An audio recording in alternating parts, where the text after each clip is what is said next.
Number 1 மானவீய பாக்க परिणाम மனிதனுடைய பாவம் அல்லது கீழ்ப்படியாமை விளைவு என்ன? 3 बातें हुई, 3 காரியங்கள் நடந்தன. वह हम लोग देखते हैं. आदम में कौन कौन 3 चीज याद है? बताओ.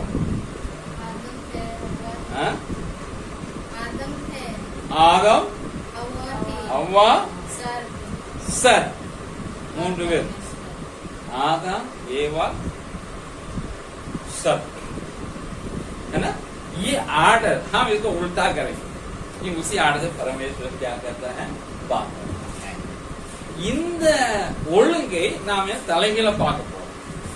ஏன்னா அப்படிதான் ஆண்டவங்க आदम से बात में, उससे पहले हव्वा से, उससे पहले सबसे परमेश्वर ने बात. ஆதாமட்ட கடைசியாக ஆண்டவர் பேசினாரு. அதுக்கு முன்னதாக ஏவாள் இடத்துல, அதுக்கு முன்னதாக பிசாசு சர்ப்பத்திடத்துல ஆண்டவர் பேசினார். उसी आर्डर में அந்த ஒழுங்குல हम लोग देखेंगे. हम यहाँ देखते हैं परमेश्वर ने तीनों से जब बात किया, तीनों को दंड दिया और सर्प को और प्रकृति को श्राप दिया. ஆண்டவர் 3 பேரோடு கூட பேசின பொழுது அல்லது அவர்களுக்கு இடைப்பட்ட பொழுது 3 பேருக்கும் ஆண்ட தண்டனை கொடுத்தார், நியாயத்திற்கு செய்தார்.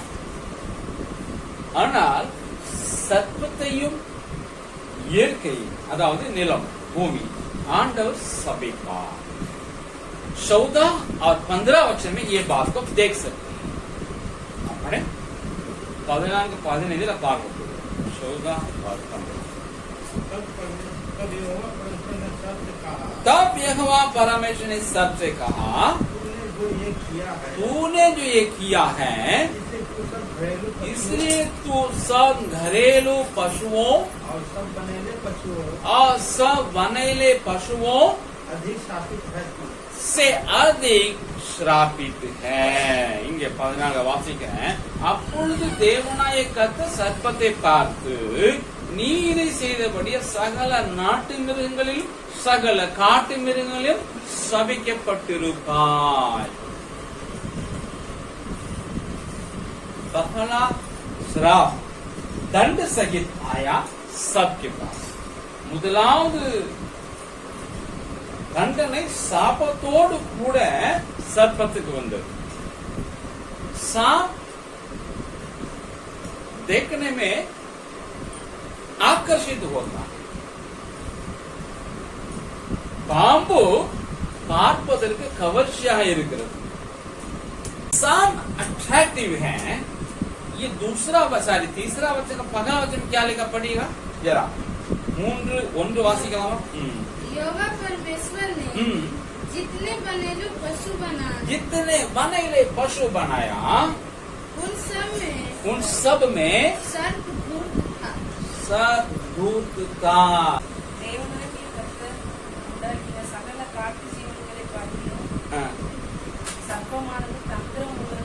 மிகவும் தந்திரம் உள்ளதாய், सबसे अधिक धूर्त. मतलब क्या है? इंग्लिश में एक वर्ड ब्रिलियंट बोलते हैं ना, ये आदमी लड़का बहुत ब्रिलियंट बोलते हैं ना. हम लोग भी कभी कभी मन करता हमको भी ब्रिलियंट लोग बोले. नहीं ये देखिए ना, हमसे आगे नहीं, ये हमारा गुरु है. सही बात है. धूर्त को, चतुर लोगों को ब्रिलियंट बोलते हैं या क्लेवर बोलते हैं अंग्रेजी में. आप और हम जो परमेश्वर लोग कभी क्लेवर नहीं बनना है, अभी और कभी ब्रिलियंट भी नहीं बनना है. इन दोनों दिमाग से संबंधित हैं, ज्ञान से संबंधित हैं. நீங்களும் நானும் ஒரு நாளும் பிரில்லியண்டோ கிளவரோ பண்ணக்கூடாது, ஆகக்கூடாது. நாம ஆண்டோடைய பிள்ளைங்க.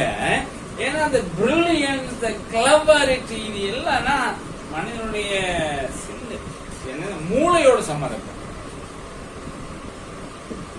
அறிவோடு संबंधப்பட்டது. बाइबल बताती है ज्ञान, ज्ञान से क्या होता है? फूलता है. आत्मा क्या होता था? फूलता. அறிவு என்ன செய்கிறது? இருமாப்பை உண்டாக்கும். वो व्यक्ति जानकारी पाता है, उसको दिमाग से नहीं दिल से कामे लाता है, वो व्यक्ति बोला जाता है समझदार, बुद्धिमान.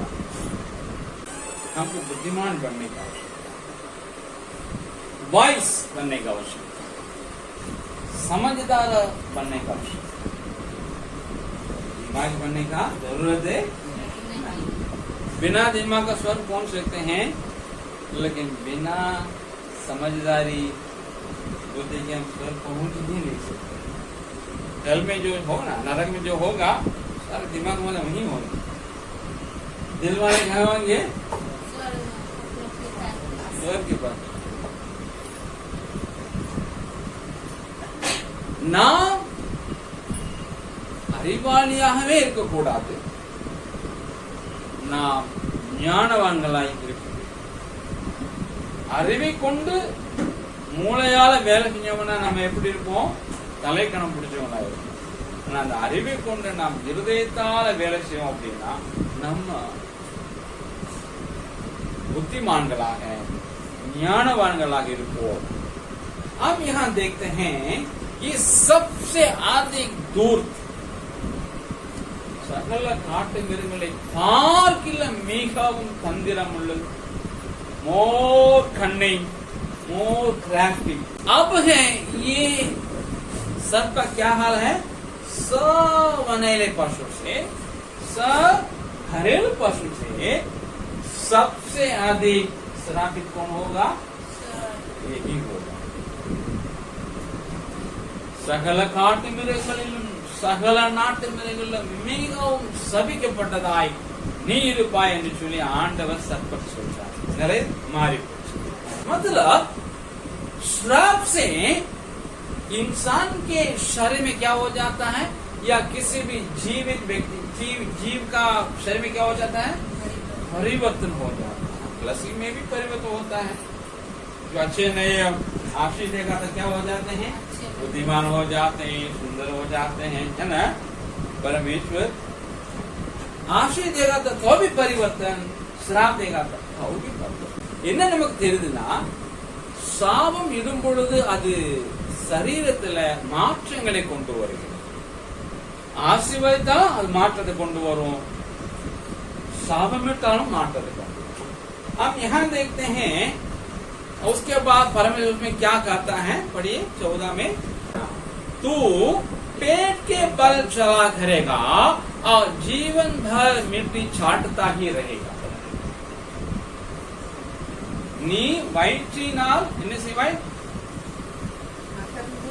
நீ உன் வயிற்றினால் நகர்ந்து உயிரோடு இருக்கும் நாளெல்லாம் மண்ணை தின்பாய்.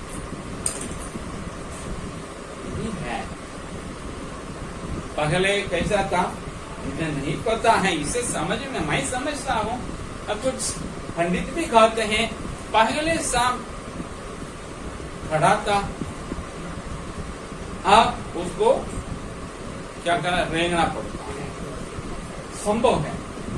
नहीं तो जैसे चिपकली है या किरकिट है, उसको तो रेंगता ही है, लेकिन उसका पैर है. इसको तो पैर से नहीं रेंगना है, अपना पेट से रेंगना. कैसे? चाहे वो खड़ा रहा हो या रेंगने वाले पांव के साथ हो, जैसे भी हो, आप इन दोनों इसका नहीं है. इसको अपना पेट के द्वारा चलता रहा. पंडित என்ன சொல்றாங்கன்னா, ஒருவேளை முன்னாடி இந்த சர்ப்பமானது நேராக நின்றிருக்கும், இப்போது ஊந்து போன்ற சூழ்நிலை தள்ளப்பட்டிருக்கிறது, மாற்றம். அல்லது பள்ளி இருக்குது, என்ன சொல்லுவாங்க, தெண்டல் இருக்குது, ஓனான் இருக்குது, இது ஊந்து போனாங்க, கால் இருக்குது. ஆனா இருக்கு இப்ப என்ன இல்ல, கால் இல்லாம வயிற்றா போன எப்படியோ ஒரு மாற்றம் உண்டாயிருச்சு. पहले बोला होगा, मैं नहीं जानता लेकिन समझता हूँ, बोला होगा, अभी बोल नहीं पा रहा। मुन्नाडी ஒருவேளை பேசி இருக்கலாம், इव பேச முடியாது। बोलने के कारण उसको बुलाया हवा को, वो से बातचीत करने। जानवर बातचीत करता है तो लोग क्या करेंगे, स्वाभाविक उसे बात करता है। अभी क्या हो रहा, किसे बात करता है, कंप्यूटर से बात करता है ना, उसे खेलता है कि रमी उमी खेलता है, रोबोट से बातचीत करता है, AI से बातचीत करता है, प्रकृति क्या बोलते हैं, ज्ञान, आर्टिफिशियल इंटेलिजेंस। अभी घर में क्या है, AC भी लगा हुआ है। एक घर में हम गए थे तो वहाँ के वो दीदी बोली थी, उन्होंने कहा थोड़ा सिस्टर पंखा थोड़ा बढ़ा दीजिए, हम घर में लग रही है। जब वो AC में बैठे थे तो अच्छा ब्रदर करते कहती अलेक्सा थोड़ा बढ़ा दो, तो वो पूछ रहे किस विभाग में हमको बढ़ाना है, AC। तो वो बोला அதாவது பேசுறதுக்கு சான்ஸ் இருக்குது பாம்பு, அப்பதான் அவ இழுக்கப்பட்டிருவா பேசுறது கேட்கறதுக்கு। இன்னைக்கு கூட பாருங்களேன், மனிதன் எதிர்த்து பேசுறான், கம்ப்யூட்டர் பேசுறான், ரம்மி விளையாட்டு விளையாடுறான், ரோபாட்ட பேசுறான், ஆர்டிபிஷியல் இன்டெலிஜென்ஸ் பேசுறான்। நான் விசிட்டிங் போயிருந்தேன் போன செவ்வாய்க்கிழமை ஒரு வீட்டுக்கு, அந்த வீட்டுல நான் போன உடனே AC ஓடிட்டு இருந்தது உண்மைதான், ஆனா எனக்கு காரணமா என்ன சொல்லுது வைக்காதுன்னு சொன்ன சிஸ்டர் கொஞ்சம் கூட்டுங்களேன் அப்படியே பிரதர் அப்படி கூட்டுன்னு சொல்லி போனாங்க। அவங்க ஏஜில் போய் சொன்னாங்க அலெக்சா கொஞ்சம் கூட்டுமா, ஆனா கட்டி எதை கூட்டணும், எந்த டிபார்ட்மெண்ட்டுக்கு, அவன் சொன்ன AC கூட்டு அப்படின்னு, அது AC கூட்டு। मतलब इंसान किसी भी चीज से बात करेगा, पत्नी से बात नहीं करेगा लेकिन किसी बात करेगा, मोबाइल में बात करेगा, है ना। ये पति से बात नहीं करेगी तो मोबाइल से बात करेंगे, ये हो रहा है। तो क्यों उस समय ये बात नहीं की होगी, क्यों नहीं की होगी।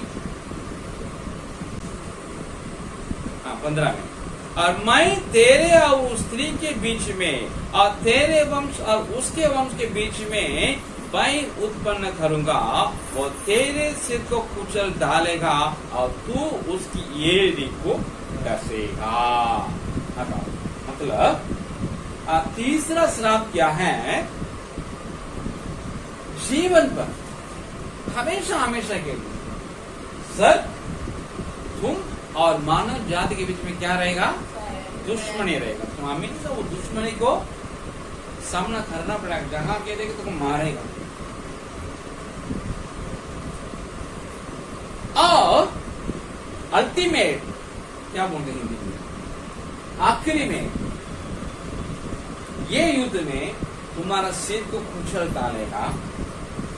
खास करके मानव जाति में स्त्री या तुम्हारे बीच में ज्यादा दुश्मनी रहेगी, उसका वंश जो होगा, स्त्री का वंश, वो तुम्हारा सिर को कुचल डालेगा। ये उसका नतीजा होगा। எழுதியிருக்கிறது 15வது வசனத்துல, உனக்கும் ஸ்திரீக்கும் உன் வித்துக்கும் அவள் வித்துக்கும் பகை உண்டாக்குவேன், அவர் உன் தலையை நசுக்குவா, நீ அவர் கூதிங்காலை நசுக்குவா என்றார்। அதாவது நித்தியமா சர்ப்பத்துக்கும் மனித இனத்துக்கும், இன்னும் குறிப்பா சொன்னா சர்ப்பத்துக்கும் பெண் இனத்துக்கும் பகை இருக்கும், அதை நீ பேஸ் பண்ணித்தான் ஆகும்।